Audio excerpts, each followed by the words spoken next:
بسم اللہ الرحمن الرحیم۔ صحیح بخاری حدیث نمبر 1045۔ حضرت معاویہ بن سلام بن ابی سلام رحمۃ اللہ تعالی علیہ حبشی شقی نے بیان کیا، انہوں نے کہا کہ ہم سے یحییٰ بن ابی کثیر نے بیان کیا، انہوں نے کہا کہ مجھے ابو سلمہ بن عبد الرحمن بن عوف زہری نے خبر دی، ان سے عبداللہ بن عمر نے بیان کیا کہ جب رسول اللہ صلی اللہ علیہ وآلہ وسلم کے زمانہ میں سورج گرہن لگا تو یہ اعلان کیا گیا کہ نماز ہونے والی ہے۔ صحیح بخاری حدیث نمبر 1046۔ ابن شہاب نے بیان کیا، انہوں نے کہا کہ مجھ کو عروہ نے نبی کریم صلی اللہ علیہ وسلم کی زوجہ مطہرہ عائشہ رضی اللہ تعالی عنہا سے بیان کیا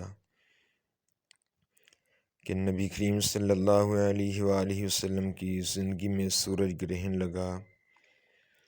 اسی وقت آپ صلی اللہ علیہ وآلہ وسلم مسجد میں تشریف لے گئے۔ انہوں نے بیان کیا کہ لوگوں نے نبی کریم صلی اللہ علیہ وآلہ وسلم کے پیچھے صف باندھی، آپ صلی اللہ علیہ وآلہ وسلم نے تکبیر کہی اور بہت دیر قرآن پڑھتے رہے، پھر تکبیر کہی، بہت لمبا رکوع کیا، پھر سمیع اللہ لمن حمیدہ کہہ کر کھڑے ہو گئے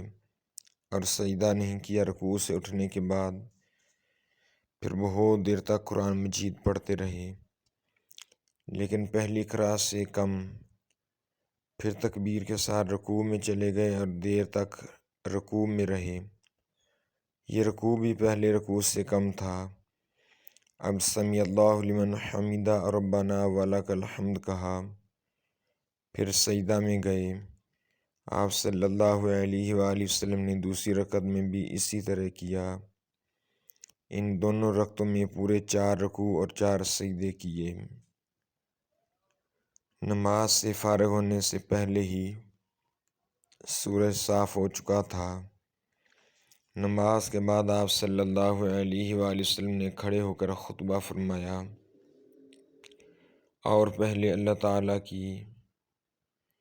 اس کی شان کے مطابق تعریف کی،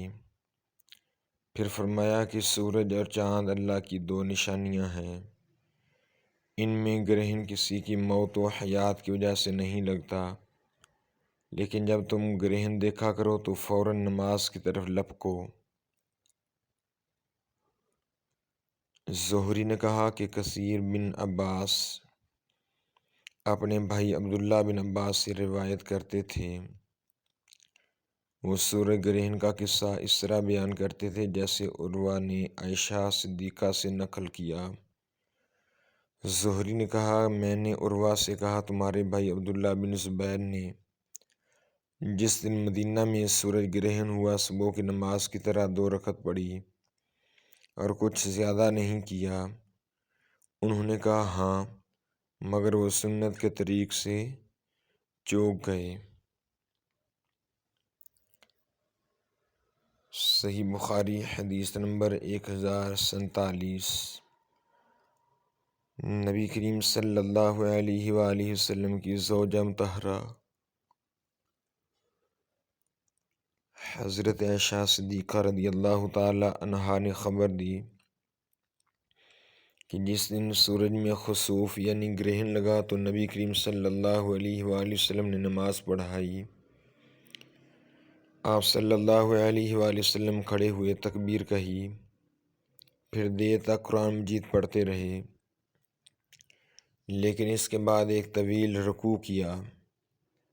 رکوع سے سر اٹھایا تو وہ کہا سمیع اللہ لمن حمیدہ،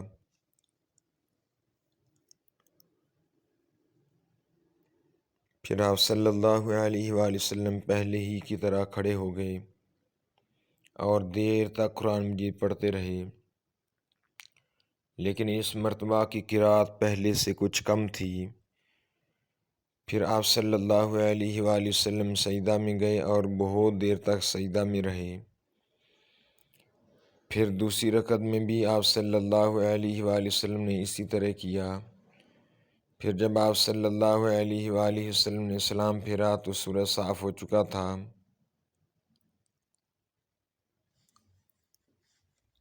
نماز سے فارغ ہو کر آپ صلی اللہ علیہ وآلہ وسلم نے خطبہ دیا اور فرمایا کہ سورج اور چاند کا کسوف گرہن اللہ تعالیٰ کی ایک نشانی ہے، اور ان میں خسوف کسی کے موت و زندگی پر نہیں لگتا، لیکن جب تم سے دیکھو تو فوراً نماز کے لیے لپکو۔